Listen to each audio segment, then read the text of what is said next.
Oğlan qıza və yaxud da qız oğlana telefonunun parolunu verməlidir yoxsa yox? Yox, təbii ki. Adətən qısqanclığı eləyənlər böyük əksəriyyəti kişilərdir. Oğlan sərbəstlik verir və qız istədiyini geyinir. Oğlan qıza güvənir. Bəs ətrafdakı o oğlanlar qısqanclıq kimi bir problemi var bizim gənclərin. Belə deyim də 18 yaş keçibsə, şuurlu bir insandırsa, yəni yolu deyilsə, siz mənə başa düşdünüz də, yəni.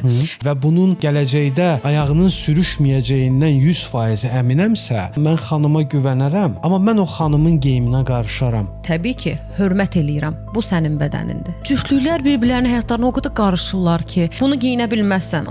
Adama deyirlər ki, sən kimsən də, yəni qadın da, kişi də icazə verməməlidir ki, ona kimsə qarışsın. Bəlkə deyirəm əlini masaya vuran kişiləri dala qaytarmaq lazımdır. Qadınlar kişi kimi olublar, kişilər qadınlar kimi olublar.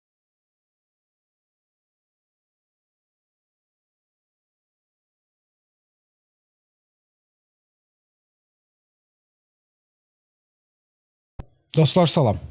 Salam. Siz Nataman podkasta baxırsınız və bu gün biz sizinlə Nataman podkastda münasibətlərdən danışacağıq. Və başlamamışdan qabaq sənə belə bir sual vermək istəyirəm. Səncə münasibətdə oğlan qıza və yaxud da qız oğlana telefonunun parolunu verməlidir yoxsa yox? Təzə tanış olublarsa, yox təbii ki. Ümumiyyətlə bir münasibətdə telefon parolu verilməlidir qarşı tərəfə yoxsa yox? Yox. Özəl alana biraz sayğı olmalıdır. Səncə telefonun parolunu qarşı tərəfə vermək etibarsızlıq işarəsi deyil? Yəni mən sənə etibar eləmirəm işarəsi deyil? Mən sənə etibar eləmirəm. Yox, əgər yəni sən ona şifrəni vermirsənsə, o da sənə vermirsə, qarşılıqlıdırsa, məncə iki tərəf də demək ki, bir-birlərini başa düşürlər. Elə cütlük var ki, heç bunun söhbətini belə aparmayıb illərlə, yəni. Çox gözəl. Söhbətimiz bu gün maraqlı olacaq. Bu və digər söhbətlərimizi qaçırmamaq üçün kanalımıza abunə olun. Siz Oikos İnkişaf Mərkəzinin dəstəyi ilə Nataman podkasta baxırsınız. Dostlar, düz bir həftədən sonra nəhayət ki, Nataman podkast yenidən efirdədir və bugün başda da qeyd etdiyimiz kimi biz münasibətdən danışacağıq. Çünki son zamanlarda münasibətlə bağlı bir çox məsələlər qabarıq şəkildə sosial şəbəkələrdə özünü göstərdi.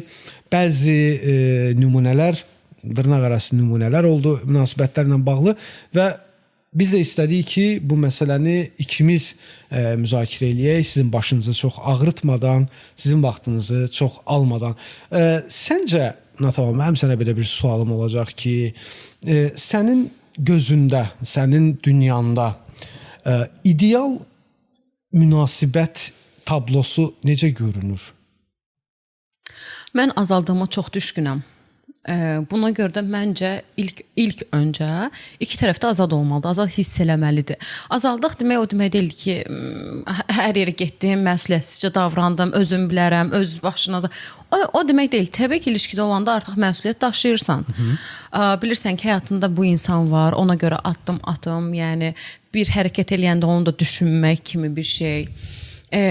Amma özünü unutmamaqdır məncə ən ideal münasibət növü. İlk onu qoymamalısan sıraya, özünü qoymalısan. Yəni ondan əvvəl necə idin? Ondan əvvəl özünə necə dəyər verirdin? Öz idmanın, öz yeməyin, öz vaxtında yatmağın, öz gəzməklərin, öz rəfiqələrindən və ya dostlarından görüşməyin. Nə oldu? Həyatıma girəndən sonra ancaq bu şəkildə olmur. Həm iki tərəf bir-birlərinə bezirlər, həm artıq özlərinə aid bir, belə deyim, dünyaları qalmır. Deyirsən ki, onu da dünyama daxil edirsən, amma yenə də iki tərəf də ayrı-ayrılıqda dostları ilə bir yerlərə getməlidirlər. Qız da olsun, oğlan da olsun, fərqi yoxdur. Ya da ki, sən gecələr yuxuva haram qatım, ancaq ondan danışmaq. Tamam, bir dəfə eləyirsən, iki dəfə eləyirsən, bir ay eləyirsən, cicim aylar deyə bir şey var. Amma hər dəfəsində ya da ki, nə bilim, hər yerə, oyla getdim, oyla gəldim, həm bir-birlərinə sıxılırlar, get-gedə artıq monotonlaşır, Və soyuqluq yaradır deyə düşünürsən o. Hə, bezginlik yaradır məncə. Bəs səncə əgər bir münasibətdə istənilən bir situasiyaya düşmüş o vəziyyətə baxmayaraq bir soyuqluq yaranırsa, səncə bu düzgün seçim deyil anlamına gəlmir. Yəni sən doğru seçim eləməmisən ki, doğru seçim eləsəydin sən hər şeyə okey deyərdin, sən hər şeylə barışardın deyə bir şey yoxdurmu? Bilirsən, əgər sevgi güclüdürsə, yəni həqiqətən də sevgidirsə, təbii ki, o zaman bu cür şeyləri hani rəng qataraq ya da dəyişdirərək, monotonluqdan çıxaraq düzəldə bilirsən, qaydasına qoya bilirsən. Amma yox, sizinki eşqdirsə, tez parlayıb tez sönən bir şeydirsə, onu sən qurtarmağa çalışsan belə alınmayacaq və sənin üçün bəhanə olacaq bu artıq. İki tərəfdən biri ya da ikisi də birlikdə deyəcək, bu nə deyə, sıxıcıdır, hə, ayrılaq, artıq bezmişik bir. Bu bəhanə olacaq. Məsələn deyəcək ki, mən yazıram, sən yazmırsan. Ya triplər atacaq, başa düşdün? Bəhanə olacaq əlindəki, hə, uca ayrılaq. Okay. Bu işin hələ ki biz sevgili qismindəyik də, indi buradan irəli gedirik. Qısqanclıq kimi bir problemi var bizim gənclərin. Bəziləri bunu dəb naminə eləyir, bəziləri bunu doğrudan da daxili belə deyək, hissinə görə eləyir ki, bu normaldır. Gəlin birinci bunu anlayaq ki, qısqanclıq normal bir şeydir əslində. Bu insana görə dəyişir, onun qədəri insana görə dəyişir, amma normal olaraq, yəni bir insanı qısqanması normaldır. Burada razıyıqmı bir-birimizə? Bu normal bir şeydir. Amma gəlib o məsələ çatır ki, bir də var dəb naminə qısqanclıq eləyənlər. Yəni adətən qısqanclığı eləyənlər, gəlin belə eləyək də, razılaşaq ki, böyük əksəriyyəti kişilərdir, yəni kişi cinsinin nümayəndələridir, daha çox qısqanclıqla özünü göstərən. Bura xanımlar da aiddir, təbii ki, qısqanclıq eləyən xanımlar da var bu işin içində, amma kişilər qədər deyil. Qısqanclıq səncə, əgər dəb naminə edilirsə, ümumiyyətlə bu doğrudurmu? Dəb naminə edilirsə bu doğrudurmu? Birinci sual.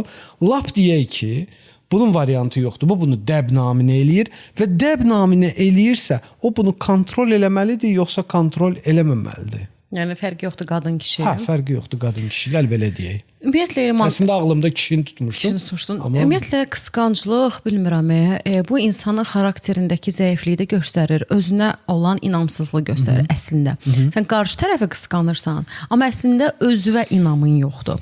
Mən elə cütlüklər tanıyıram ki, məsəl üçün oğlan çox sərbəstlik verir və cümlədir o. Bəli. Oğlan sərbəstlik verir və qız istədiyini geyinir. Bax, istədiyini geyinir. Bu ona güvənir də. Yəni, oğlan qıza zaten güvənir ki, o heç vaxt özünü, belə deyim də, o sərhəddən çıxmayacaq. O ona güvənir. Sən gərək nə qədər qadına güvənməyəsən ki, qadını belə pis çıxmasını aptal yerinə qoyarsan ki, deyərsən ki, bunu giyinmə, onu giyin. Okay.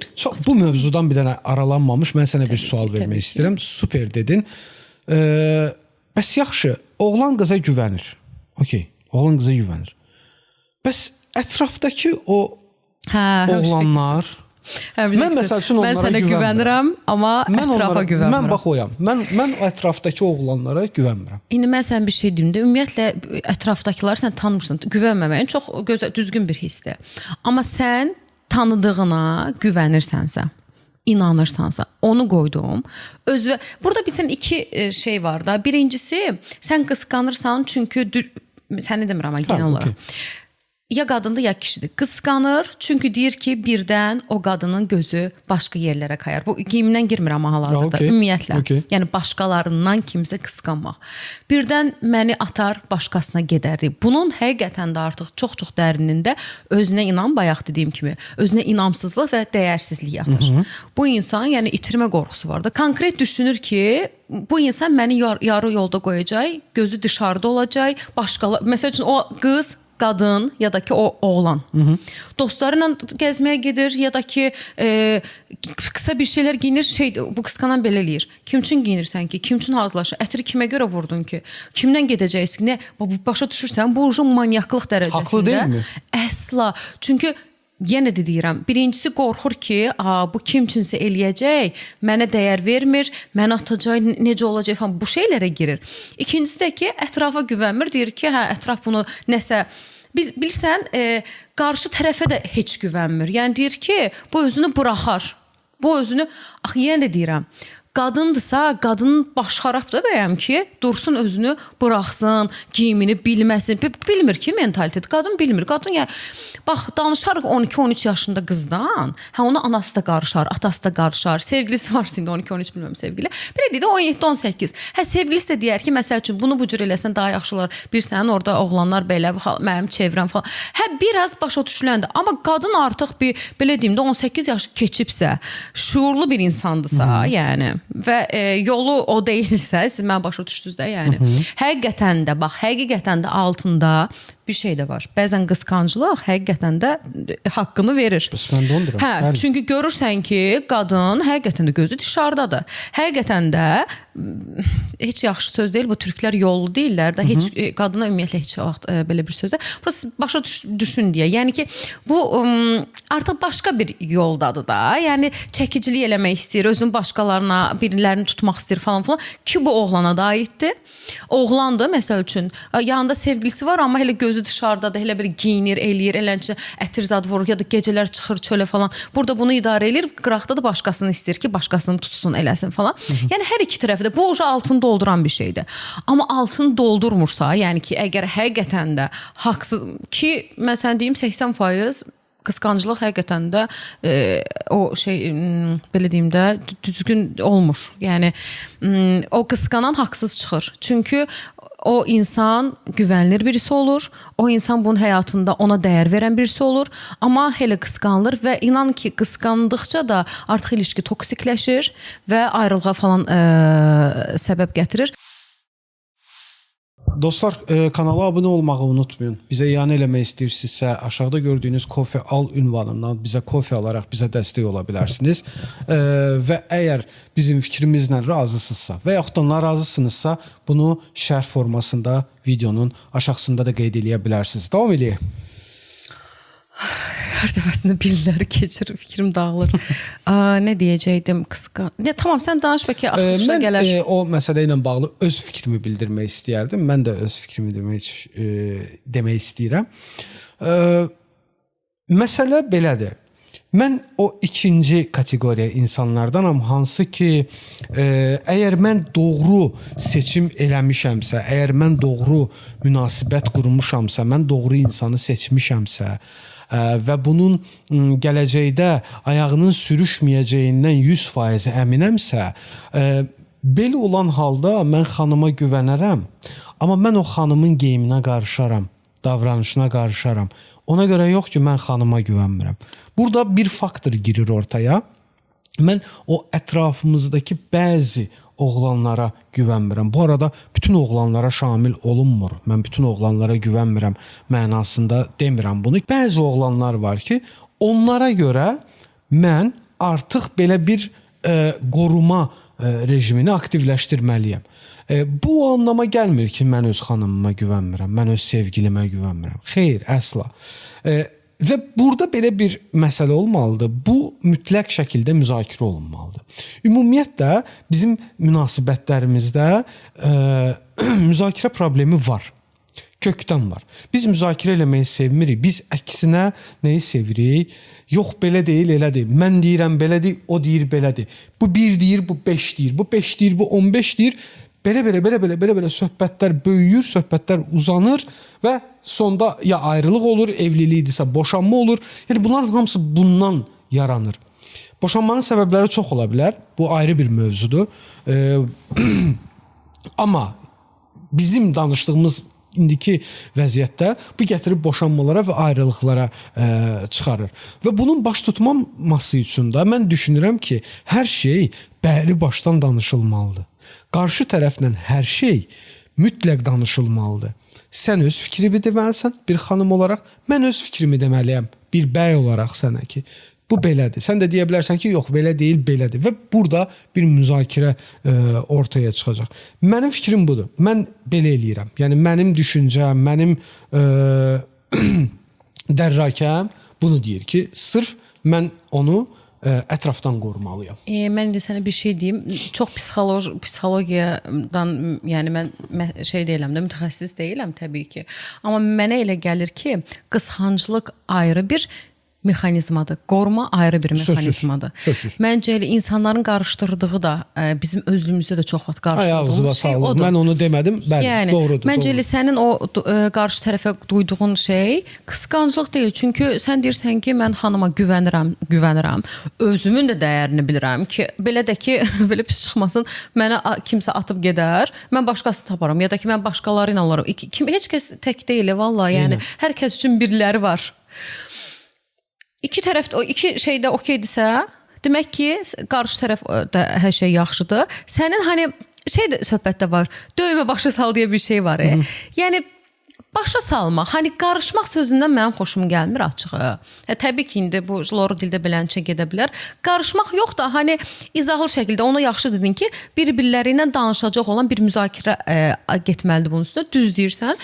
Sən öz fikirləri, zaten bax işte sağlıqlı münasibət budur, danışmaq. Bizim lap ilk podkastlarımızda yadındadır, danışırdıq ki, insanlar bir-birlərindən danışmırlar. Boş-boşuna triplər, boş-boşuna əsəblər. O onun içində, o sözün içində saxlayır. Bu ona hirslənir, amma hələ bilmirlər nəyin üstündə. Sonra da yadlarından çıxır, barışırlar ya da halının altına süpürürlər. Yəni, danışırsan münasibətdəki, mən istəmirəm ki, sən bu şəkildə giyinəsən, tutaq ki. Təbii ki, hörmət eləyirəm. Bu sənin bədənindir. Sən özün bilərsən. Həqiqətən bax elədir. Ya da ki, qadındırsa, qadın deməlidir ki, mən hörmət eləyirəm. Sənin dostlarındır, sənin ətrafında, sənin alanındır. Mən bunlara belə deyim də, yəni bax o söz, qarışmıram, qarışmayacağam. Mən kiməm ki? Həqiqətən bax belə amma çox qəribə olub, cütlüklər bir-birlərinin həyatlarına o qədər qarışırlar ki, mənim ümumiyyətlə heç xoşum da gəlmir. Bəlkə də izləyicilər məndən razı olmazlar. Mənim heç xoşuma gəlmir ki... Mən bir şey qaçırdım, o qarışmaq hissəsini açdın mı sən? Nəyə deyirsən qarışmaq? Yəni konkret olaraq, məsəl üçün, sənin sevgilinin neynə deydə sənin işvə qarışmış olur? Onu deyirəm də ki, geyim, məsəl üçün, qarışmaq sözündən o xoşuma gəlmir də ki, məsəl üçün, bunu giyinə bilməzsən. Adama deyirlər ki, sən kimsən də, yəni. Amma sən onu düzgün şəkildə, yəni ki, mən sən bunu giyinsən, xoşuma gəlməsən də bilirsən, ətrafda məsəl üçün, bu cür giyinəndə belə başa düşdün, başa saldı, qarşı tərəfi aydınlatdı. Demək istədi ki, mən səni qısqanmıram, mən sənə dəyər verirəm, mən sənin də narahat olmağı istəmirəm bu şeylərə görə. Məsəl üçün, qısa giyinəcəksən, qaqalar düşəcək arxanca, başa düşdün? Bunu konkret ya mədəni şəkildə ya da loru şəkildə qarşı tərəfə başa salırsan, o da təbii ki, normal insan olduğu üçün başa düşür. Biraz bəlkə qıza bilər, bəlkə biraz şey ola bilər, amma sənə görə, sənə duyduğu sevgiyə görə, hörmətə görə, dəyərə görə və də bilir də ki, deyən də boş adam deyil, axı başa düşdün. Ona görə öz yolunu təyin eləyir. İşte mən bayaq dedim ki, ilişkidə budur, yəni.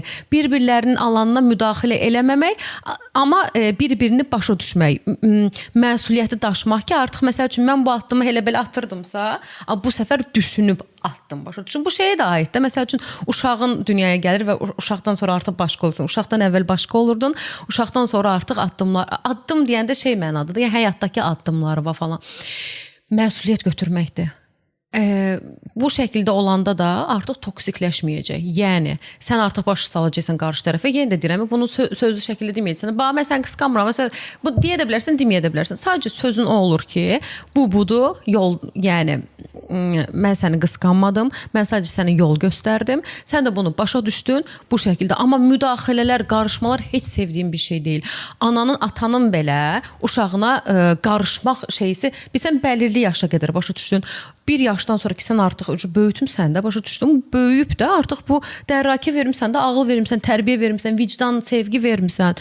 Artıq güvənirsənsə uşağıva, bunu artıq, onu eləyə bilməzsən, bunu giyinə bilməzsən. Xeyr, nə qadın da, kişi də icazə verməməlidir ki, ona kimsə qarışsın. Bu olmaz, o olmaz, yox. Qarşı tərəfin ağlına, necə deyim, tərbiyəsinə, mədəniyyətinə güvənirsənsə və də dəyər verirsənsə, həyatında yəni bir roldadırsa, ona qulaq asmaq lazımdır. Vsyo, qulaq asırsan və addımını ona görə atırsan ki, hə, bu adam haqlı ola bilər, düzdür. Mən də xoşuma gəlir. Mən də amma fikirləşmirəm, axı düzdür. O məsəl üçün kişi gözü ilə baxır buna. Ya da ki, kişisizsə qadın gözü ilə baxır. Məsəl üçün mənim yoldaşım ya da mənim sevgilim deyir ki, o oğlan dostlarından görüşmə. Bax, mənim nəsə xoşuma gəlmir falan. İşte biraz danışıq tərzi olmalıdır. Məsələn, bəzi qadınlar da var ki, çox şeyli. Olmaz, gedə bilməzsən falan. Belə danışmır. Belə desən əlbəttə ki, o bir şey qadağan eləyəndə daha çox şirin gəlir axı. Yəni mənim elə növbəti mərhələ oldu. Oyda. Yəni biraz rahat buraxaraq. Sən kimsən də onun həyatını? Tamam yoldaşsan, tamam sevgilisən, tamam 10 ildir onun belə çıxması arvadısan. Arvadı sözünə xoşum gəlmir. Amma yenə də sənə heç kəs qarışma haqqı verir. Elman biz tək gəlmişik dünyaya, tək də gedəcəyik. Heç kəsin həyatına qarışmaq. Sadəcə deyən ki, bu dostluğun hərəkətləri xoşuma gəlmir ya da bu dostunla gecə çıxanda mən yaxşı hiss eləmirəm. Məni bu davranışından üzürsən. Biraz taktika işlədin də. Dostlar, siz də öz fikirlərinizi şərhlərdə bildirə bilərsiniz. Oikosun dəstəyi ilə Nataman podkastı izləyirsiniz. Qaldığımız yerdən davam edirik. Mən belə bir sualım var sənə. Bizim cəmiyyətdə belə bir kişi fiquru var idi. Mən nə deyirəmsə odur. Söhbət burada budur. Əlini stola vurmaq. Bir fiqur yaratmışıq biz. İstəmədən bu fiqur yaranmışdı bizim cəmiyyətdə. Bu da bizim keçmiş belə deyək də nəsil o ailə qurma prosedurlarında yaranmış kişi fiqurlarıdır. Hansılar ki, sevginin nə olduğunu bilmədən ailə qurublar, ürəklərində başqa biri ola-ola başqa biri ilə ailə qurublar ki, bundan əziyyət çəkənlərin böyük əksəriyyəti xanımlar olub. Çünki kişilər üçün zaten hava həmişə xoş olub. Ona görə bundan əziyyət çəkən qadınlar olub həmişə. Fikirlərini azad şəkildə ifadə eləyə bilməyiblər. Azad şəkildə öz valideynləri ilə danışa bilməyiblər. Bəlkə də anaları ilə bölüşə biliblər hardasa, amma analarının da içində bir həyat yoldaşı qorxusu olub. Qızların da içində bir ata qorxusu olub. Bu ata, hansı ki əlini stolun üstünə vurub. Səncə, sualım nədir? Belə bir fiqur olub zamanında ki, hələ də bunların qalıqları var, qalır.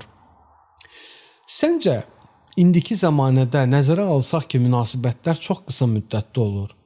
Münasibətlər çox qırılır arada. Bəlkə deyirəm, o əlini masaya vuran kişiləri dala qaytarmaq lazımdır. Nə düşünürsən? Yoxsa deyirsən ki, yox, biz sivil insanlarıq, biz ağlı başında insanlarıq. Dilimizə nə gəlib ki, oturub söhbət eləyə bilmirik ki, əlimizi masanın üstünə vurub sözümüzü deyirik. Sən nə düşünürsən bu barədə? Ümumiyyətlə, razısan o fikirlə ki, o kişiləri artıq geri qaytarmaq lazımdır? Mən birinci sənin düşüncə və qulaq asdıqdan sonra danışsam. Çünki mənə də, bəlkə mənim beyindəkini dəyişdirəcəksən. Mən qəti şəkildə şiddət tərəfdarı deyiləm. Heç bir halda şiddət tərəfdarı deyiləm. İstəyir fiziki şiddət, istəyir qeyri-fiziki şiddət. Fərq eləmir. Onun tərəfdarı deyiləm. Ona görə də mən düşünmürəm ki, o tip kişilər geri qayıtmalıdır. Mən düşünürəm ki, hər bölümlə bəlkə də mən bu sözü deyirəm. Mən düşünürəm ki, insanlar biraz mütaliə eləməlidir. İnsanlar biraz bilgili olmalıdır. İnsanlar biraz ağıllı olmalıdır və dərk eləməlidir ki, mən indi elə bir zamanədə yaşayıram ki, mənim danışıq kimi bir belə deyək də bir vergim var. Allah tərəfindən mənə belə bir vergi verilib ki, danış, söhbət elə, başa sal. Və buradan nəyə gəlirik? Mən qəti şəkildə əleyhinəyəm o kişilərin belə olmasının əleyhinəyəm. Mən nəyin tərəfdarıyam? Ümumiyyətlə bir münasibət qurulanda heç vaxtı məncə insan qorxmamalıdır ki, ay birdən mən bununla münasibət quraram, alınmaz 2 aydan sonra mən bununla münasibəti bitirərəm və yaxud da boşanaram və yaxud da boşanaram deməyək də boşanma gələcəm ona. Ayrılaram ondan. Bundan qorxmamaq lazımdır. Yəni bir münasibət sən ovuculu eləməmisən. Birini görürsən, birindən xoşun gələ bilərsən, bundan xoşlana bilərsən. Gedib ona açıla bilərsən ki, mənim sənə qarşı hisslərim var. O da bunu qəbul eləyə bilər. O da sən düşüncədə ola bilər və yaxud da heç sən düşüncədə deyil. Sadəcə qəbul eləyə bilər və yola çıxarsınız. O sənə bağlanmış olar, amma sən axtardığını onda tapmamış olarsan, burada indi nə etməlisən? Davam eləməlisən. Şiddət mi göstərməlisən? Xeyr, burada oturub söhbət eləmək lazımdır. İndi burada gəlir bir məsələ çıxır ortaya ki, söhbət eləmək üçün ikisinin də savadı eynidirmi? Yox, eyni deyil. Bu biraz problemlidir. Amma yox, əgər ikisinin də savadı eynidirsə, ikisi də ağlı başında insanlardırsa, başa düşürlərsə ki, səhv nədir, düz nədir, bu münasibətdə normal söhbət eləyib münasibəti bitirmək olar və bundan qorxmayın, çəkinməyin. Bu münasibəti bitirəcəksən, növbəti münasibətə illah ki başlayacaqsan. 1 ay sonra mı, 5 ay sonra mı fərq eləmir. Amma o 1 ay, 5 ayın arasında sən çox şey öyrənəcəksən və o itirdiyin birinci münasibətdən də sən çox şey öyrənəcəksən ki, növbəti addımlarda o səhvi buraxmayasan. Və belə olan təqdirdə heç vaxt o qurulan ailə boşanmaya getməyəcək. Bundan 100 yox, milyon faiz əmin ola bilərsiniz. Səhvim varsa, səhvimi qeyd eləyin. Düzəldin ki, yəni mən düşünürəm ki, belə deyil. Amma mən şəxsən düşünmürəm. Mən düşünürəm ki, bəri başdan, əvvəldən münasibət sağlam və düzgün qurulsa, o ailə qurulduqdan sonra o heç vaxtı dağılan deyil. O heç vaxtı boşanan deyil. Və buradan belə bir qənaətə gəlirik ki, bizim danışıq kimi bir gözəl qabiliyyətimiz olduğu təqdirdə əlimizi stolun üstünə vurmağa ehtiyac yoxdur. Çox qəşəng danışdın. Təşəkkür Vallahi edirəm. çox bayağı bir başa düşdüm ki, sən hansı nöqteyi nəzərdən yaxınlaşırsan mövzuya. Mən başqa bir tərəfdən desəm bilmirəm, kənara çıxmış olaram. Necə istəyirsən bilmirəm. Məncə indi Elman hər iki tərəfdə də belədir, qadında, kişidə də, amma kişilər çox hər şeyə okey deyən olublar. Məsələn, gedirsən, hə tamam getdin. Bunu hə tamam oldu. Bu yəni şey yoxdur, o zəhim. Mən bu əli vurmağı biraz da sən şiddət baxımından gəldin. Hə, təbii ki, sən dedilən hər şeyə razıyam. Hər şeyə tam nöqtəsinə qədər razıyam. Şiddətə kim qarşı ola bilər ki, ancaq şiddət zanlısı birisi. Amma mən o yumruq vurmağa hani bir zəhim kimi bir mən səhv başa düşməyin, təbii ki, yəni elə kişilər var. Amma artıq çox az qalıblar da. Yəni belə deyirlər, nəsli tükənir də. Çox həqiqətən bir zəhimli olan bir sözünü keçirdən, başa düşdün? Hələ trip atmalar, hələ küsmələr, hələ oynamıramcılıqlardır da, yəni. Mənə elə gəlir ki, mənə elə gəlir ki, işte bizim hamımızın biraz da ona ehtiyacı var. Fərqi yoxdur ya, sən qadına qarşı bu sözü keçirdirsən. Fərqi yoxdur, sən elə iki dostun arasında da, kişi ilə kişi münasibətində də, kişi ilə qadın münasibətində, işində də, hər şeyində çox belə yumuşaq olublar. Bəlkə də qabaq o qədər zəhimli, o qədər belə maço tipli idilər ki, biz qadınlar da bəlkə bunu çox sevmədik. Ayarını tuttura bilmədilər də. Başa düşün, indi çox yumuşalıblar. Və qadınlar kişi kimi olublar, kişilər qadınlar kimi olublar. Yenə də deyirəm, çoxuna aid deyil, yəni bu hər kəs kimi istisnalar var təbii ki.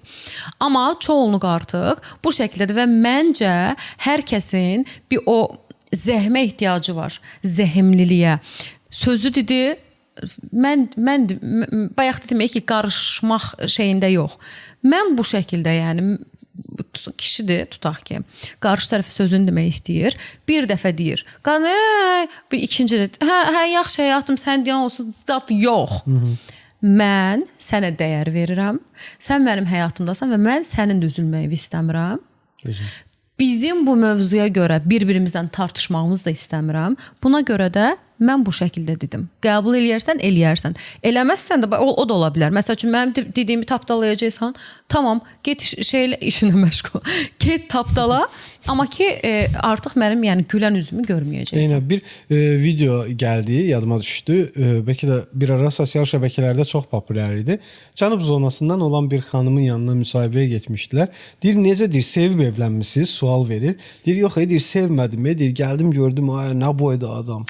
Məsəl üçün, yəni adam sevməyib, yəni açıq, bilsən, bax, elə olub. Həmişə elə olub. O dönəmlərdə elə olub. Onlar sevməyiblər. Onlara kim belə deyək də, onların o mişen deyirləri, hədəfi kim olubsa, nişangahına kim olubsa, həmin adamla da Maskülenlik. indi onu bilmirəm anlamı nədir. Yəni kişi. Kişi. Kişi. Yəni bu sənin yaşından asılı deyil. Bu sən ergən də ola bilərsən. Fərqi yoxdur. Vallahi həqiqətən Yəni yaşdan. sənə kimi deyiblərsə, sənə kimi tapıblarsa, mən bunu demək istedim. O videodan buna şey eləyirdim ki, yəni sənə kimi tapıblarsa, sənə kimi deyiblərsə, sən də onu ilə evlənmisən. Podkastımızın sonuna yaxınlaşdıq. Artıq mövzumuzu yekunlaşdırmaq istəyirik. Bu son deyil bu mövzuya toxunmağımız. Bundan sonra da bu mövzulara, buna və buna bənzər mövzulara mütləq şəkildə toxunacağıq. Son olaraq nə demək istəyirsən? Kişi olun. Neyse. Qısqanmayın. Yəni qısqanclıq ayda çox saçma oldu. Qısqanmayın, çalışın qısqanmayın, qısqananda da abartmayın. Düzgün qısqanın. Düzgün qısqanın, qədərində qısqanın və Natamam podkastı izləyin.